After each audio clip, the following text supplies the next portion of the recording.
વત્સ, ભાગ્ય કોઈ લખેલું પુસ્તક નથી. મને લાગતું હતું કે મારું ભાગ્ય ખરાબ છે. જેટલું પણ કરું કંઈ બદલાતું નથી. શા માટે બધું મારી વિરુદ્ધ જ જાય છે? શું બધું પહેલેથી જ લખાયેલું છે? તો પછી મારા પ્રયત્નોનો શું અર્થ? હું એ અજાણી દુનિયામાં પહોંચી ગયો અને પછી તેઓ પ્રગટ થયા. મહાદેવ, હે મહાદેવ, શું મારું ભાગ્ય પહેલેથી જ નક્કી છે કે હું તેને બદલી શકું?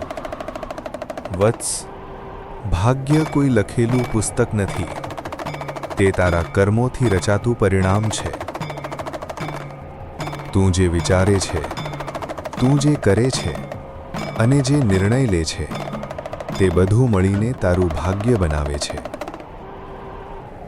જે પોતાના ભાગ્યને દોષ આપે છે તે પ્રયત્ન છોડે છે, પણ જે કર્મ પર વિશ્વાસ રાખે છે તે પોતાનું ભાગ્ય પોતે લખે.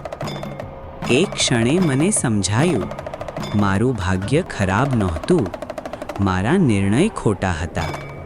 અને જ્યારે હું જાગ્યો, મેં ભાગ્યને દોષ આપવાનું બંધ કર્યું અને કર્મ બદલવાનું શરૂ કર્યું. પાર્વતી પતયે હર